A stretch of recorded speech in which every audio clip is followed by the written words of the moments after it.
make-believe and everywhere, given in the lines, reaching on the pages is the answer to a never-ending story.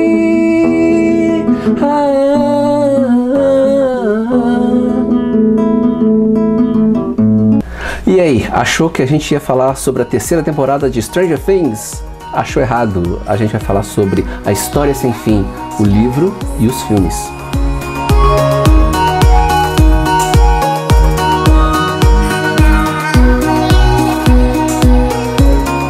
Então, às vezes até adaptações cinematográficas que ficam bem aquém do material literário original dão origem a ótimos filmes. É o caso de A História Sem Fim, que continua relevante até hoje no imaginário cultural de muita gente.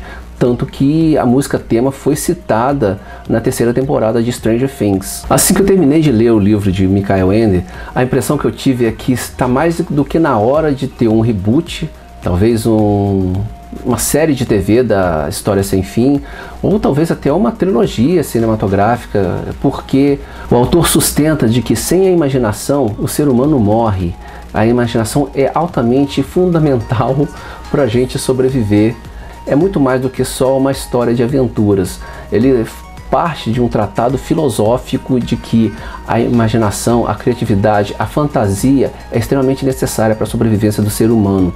Já diria uma outra autora, a Shirley Jackson, que nenhum ser é capaz de sobreviver em condições de realidade absoluta por muito tempo. Até os gafanhotos e as cotovias, segundo dizem, sonham.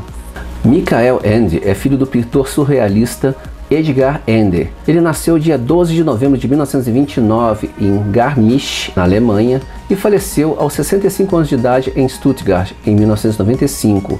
Ele foi um dos mais bem-sucedidos autores alemães do pós-guerra, vendendo mais de 20 milhões de livros em 40 idiomas em todo o mundo. Em 1961, alcançou seu primeiro sucesso como autor de livros infantis. Ganhou o Prêmio Alemão de Literatura Infantil pelos livros da série Jim Knopf. Depois escreveu Momo, O Senhor do Tempo, que também já virou filme, A História Sem Fim, entre outros. Ele também ganhou vários prêmios pelo conjunto da sua obra.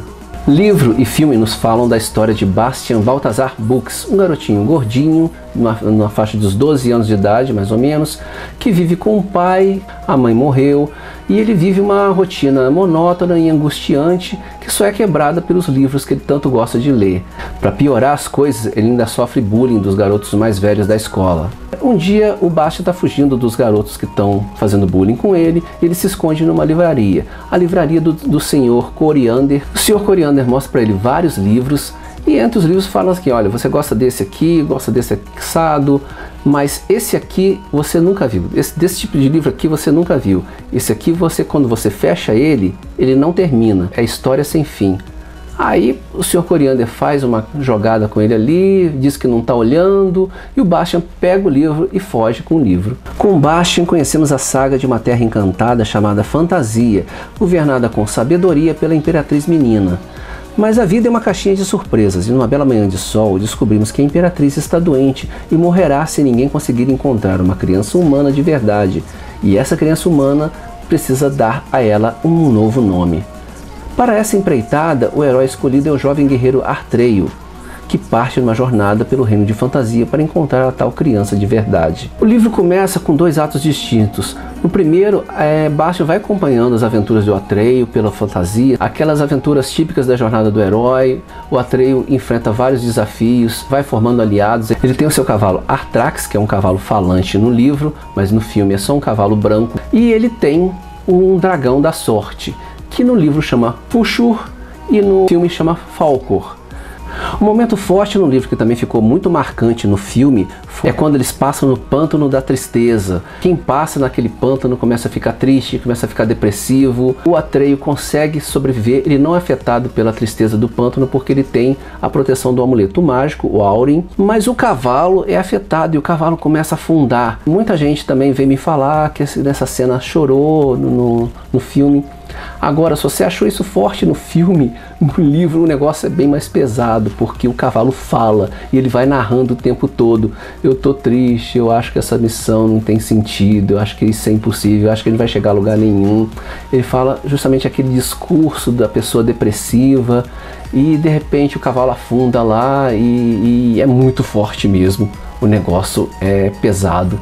É pesado no filme e é pesado no livro também. E depois de todos os perigos, todos os percalços, todas as aventuras, o Atreio, ele já está lá desistindo, falhei, mas quando ele se dá conta, até encontrando com a própria Imperatriz Menina, ela fala para ele, não, você conseguiu, você trouxe a criança para cá.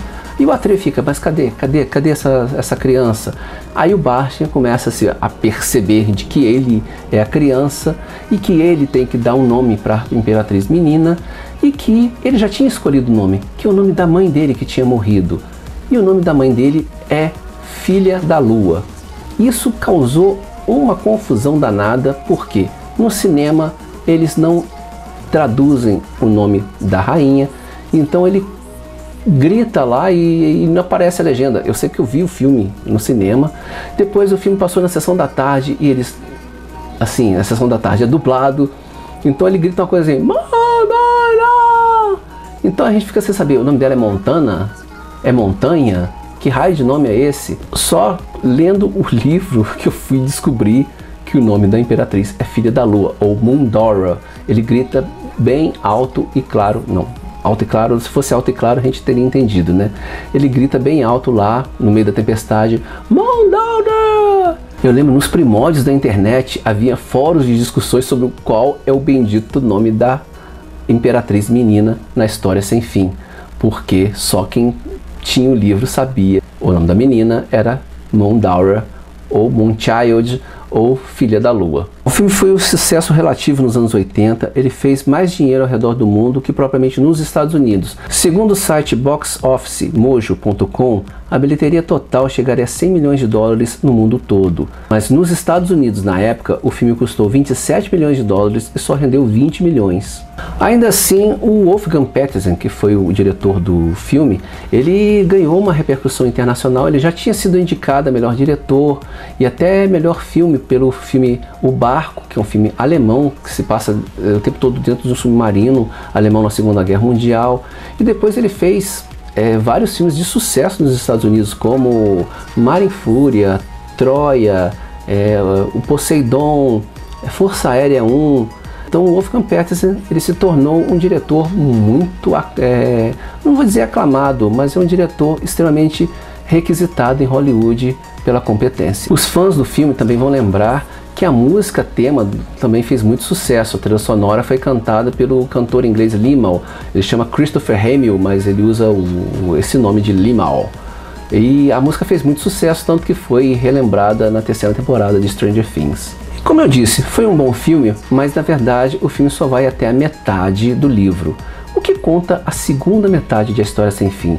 A partir do momento que o Bastian consegue dar um nome à princesa, ele começa a reconstruir fantasia com os desejos e com o poder do Auren, que é um amuleto no formato de duas cobras, uma meio que engolindo a outra, e ao mesmo tempo que elas engolem uma a outra, elas também se reconstroem uma a outra. Aquilo simboliza a fantasia e a realidade interligadas e como uma complementa a outra de uma forma definitiva. Então, com o Auren, ele passa a ter os poderes de um deus em fantasia. Ele, inclusive, como eu já falei, ele não é mais visto como... A imagem dele não é mais de um garotinho gordinho. Ele é um grande guerreiro lá e ele consegue fazer altas proezas em fantasia e todo o desejo dele, tudo que ele imagina, aos poucos vai reconstruindo fantasia de novo. E tem uma nova aventura, um novo desafio, que é uma vilã, uma feiticeira chamada Shaid, que Bastian, junto com Atreio, vão combater essa feiticeira e vão derrotar ela no final. Só que acontece um porém. Quando eles derrotam, eles têm clemência pela feiticeira, que ela fala, ah, mata não, porque eu sou gente boa, eu tô de boa aqui, eu vou servir vocês, eu vou ser aliada de vocês. Só que aí a feiticeira começa a tramar e usar algumas artimanhas ali para poder ludibriar o Bastian. Já que o Bastian tem os poderes de um deus, ela começa a puxar o saco dele abertamente, explicitamente, nossa, você é muito poderoso, nossa, você é demais, você é incrível, e o poder começa a subir a cabeça do Bastian. E aí acontece o grande revirão do livro, porque os desejos do Bastian começam a tomar forma, e só que a feiticeira vai incentivando ele a fazer alguns desejos meio egoístas, construir cidades do nada. Ele se torna assim o melhor espadachim de todos os tempos, entra em corridas, disputas de lutas, e ele vence todo mundo. E a cada desejo dele, quanto mais ele mergulha em fantasia, com esses desejos mais ou menos egoístas, ele vai também se distanciando da realidade dele. Ele vai esquecendo quem ele é, ele vai esquecendo do rosto do pai, do rosto da mãe. Enfim, ele vai sendo tragado por fantasia. E talvez esse seja um grande trunfo do livro. Porque o grande vilão, o grande perigo da primeira parte do livro é o nada que vai tomando conta de fantasia. Isso acontece por quê? Porque as pessoas do mundo real não estão tendo mais esperanças. E um personagem tanto do livro quanto do filme, no filme eu lembro que chama Gmork, né? Ele fala: olha, as pessoas que não têm esperança são pessoas que estão mortas por dentro, são pessoas fáceis de controlar. E quem tem o controle tem o poder. E esse é a grande metáfora do nada em fantasia. Porque a partir do momento que as pessoas vão perdendo as esperanças, a fantasia vai sendo destruída. Só que a partir do momento que Bastian sozinho consegue reconstruir fantasia, com os desejos dele, com a esperança dele, ele também vai se distanciando do mundo real. É como se o nada começasse a tomar conta da cabeça do próprio Bastian. E esse é um ponto muito importante do livro, como fantasia e realidade precisam estar em equilíbrio. Não é só viver de fantasia e não é só a realidade. As duas precisam estar em perfeito equilíbrio para poder deixar a pessoa devidamente equilibrada, né? Quando percebem esse perigo, o Atreio e o Falkor resolvem que tem que salvar o Bastian. A única maneira que eles encontram para fazer isso é roubando o Aurin do Bastian, ou seja, traindo o Bastian. A essa altura, sob a influência da Shaid, o Bastian é praticamente o antagonista do livro. Ele passa de herói para vilão, praticamente um Anakin Skywalker da história sem fim. Bom, acho que não tem necessidade da gente dar spoilers, eu só posso dizer que, para quem não leu o livro, de que a situação é essa. Será que o Atreio e o Falkor vão conseguir trazer o Bastian de volta à realidade? Para quem não sabe, houve um segundo filme, A História Sem Fim 2, de 1990, que ela aproveita boa parte dessa trama do segundo livro.